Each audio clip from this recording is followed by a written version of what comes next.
Bismillahirrahmanirrahim. Khotimatun fi hukmi rutubatil farji.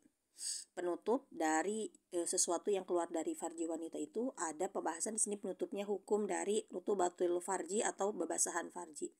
Mimma yanzilu minal farji walaysa daman ma yusama bi rutubatil farji. Ada suatu perkara yang keluar dari farji wanita tapi itu bukan darah dan itu dinamakan dengan rutubatul farji atau bebasahan farji. Wahya maun abyadu mutaradidun baina madhi wal aroki. Dan rutubatul farji ini adalah cairan putih yang diragukan di antara madhi dan juga keringat. Jadi cirinya itu putih, kalau gak putih bening, dan dia itu sifatnya antara madhi dan juga keringat. Dan ini adalah cairan yang biasa keluar dari farji wanita. Kalau kita ya biasa keluar dari farji wanita ya biasanya sebutnya itu keputihan.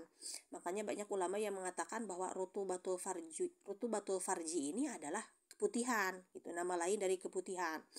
Cuma perlu digarisbawahi, keputihan yang termasuk rutubatul farji adalah keputihan yang warnanya adalah putih dan juga warnanya bening gitu ya. Bukan yang warnanya kuning atau yang selainnya begitu. Ayutasa'alu anha hal hiya tahiratun am najisatun.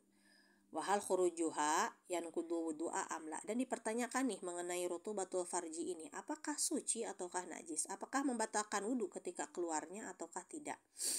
Wa khulasatu hukmiha, dan rangkuman hukum dari rutubatul farji, annaha idza kharajat minal dhahiri falaisa binajisatin wala tanqudul wudu'a. Kalau rutubatul farji ini keluar dari farji dhahir, farji luar, maka tidak najis dan tidak membatalkan wudu. Wa in kharajat minal batini naqadatil wudu'a wa hiya najisatun. Tapi kalau keluarnya itu asalnya dari farji dalam, maka membatalkan wudu dan juga hukumnya najis. Wa in syukka fiha hal hiya minal dhahiri au minal batini fala naqda wala najasata. Terus gimana nih kalau ragu, gak tahu nih ini asalnya entah dari dalam entah dari luar, pokoknya ragu saja, gak tahu saya entah dari dalam atau dari luar, maka hukumnya adalah tidak membatalkan wudu dan tidak najis kalau ragu. Berarti kalau ragu ya udah hukumnya gak batal wudunya dan tidak najis alias suci. Wa dhahiru huwa alladhi yajibu ghusluhu fil ghusli wal istinja'i wal batinu bi khilafihi. Lalu farji luar farji dalam itu yang mana? Kalau farji luar adalah bagian farji yang wajib dibasuh ketika mandi wajib dan istinja, atau farji yang terlihat ketika wanita jongkok. Nah, itu disebutnya farji luar. Wal batinu bi khilafihi, kalau farji dalam itu farji yang tidak terlihat ketika jongkok gitu.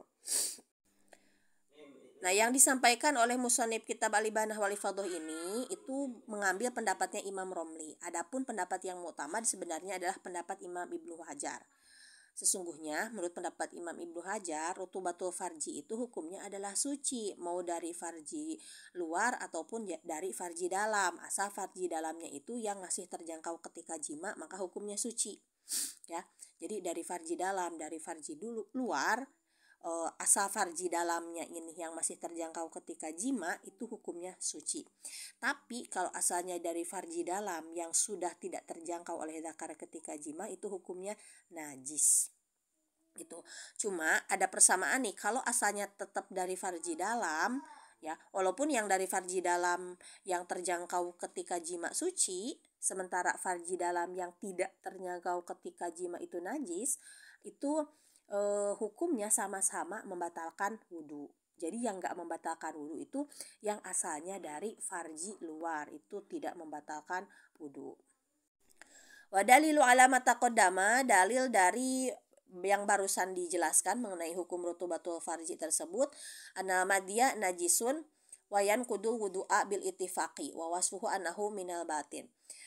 Nah, sesungguhnya madhi itu kan najis dan membatalkan wudu secara ittifaq. Dan sifatnya madhi itu asalnya dari dalam farji.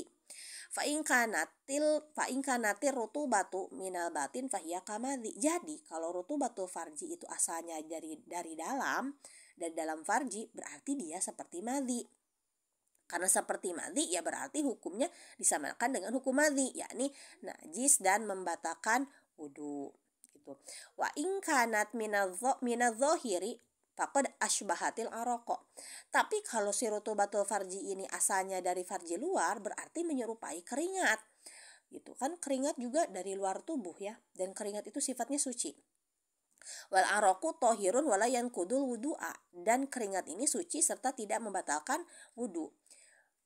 Jadi kalau ketika asalnya dari farji luar, si keputihannya, berarti itu disamakannya dengan keringat. Keringat itu suci dan tidak membatalkan wudu. Dan bagaimana sih cirinya keputihan yang dari farji luar, keputihan dari farji dalam? Kalau keputihan dari farji luar karena disamakan dengan keringat ya, itu cirinya bening dan encer. Tapi kalau berasal dari farji dalam, itu cirinya putih dan kental. Wa fi halati syaqi fa innal yaqina la yazulu bisyaq. Li'anal asla toharatu wal aslu adamun naqdi. Bagaimana kalau ragu? Ini itu sebenarnya dari farji dalam atau dari farji luar. Maka yang yakin tidak bisa dihilangkan oleh yang ragu. Gitu. Asalnya cairan tubuh kan suci. Li'anal asal toharatu. Cairan tubuh asalnya suci selama belum terbukti asalnya dari bagian dalam tubuh. Ya berarti kalau ragu kembalikan ke hukum asal, berarti hukumnya suci. Dan yang jadi asal itu adalah tidak batal wudu. Jadi ketika ragu, ini dari keputihannya dari farji dalam atau dari farji luar ya, gitu. Maka langsung aja kembali ke hukum asal, suci dan gak batalin wudu. Sekian penjelasannya untuk kali ini, semoga bermanfaat dan mudah difahami.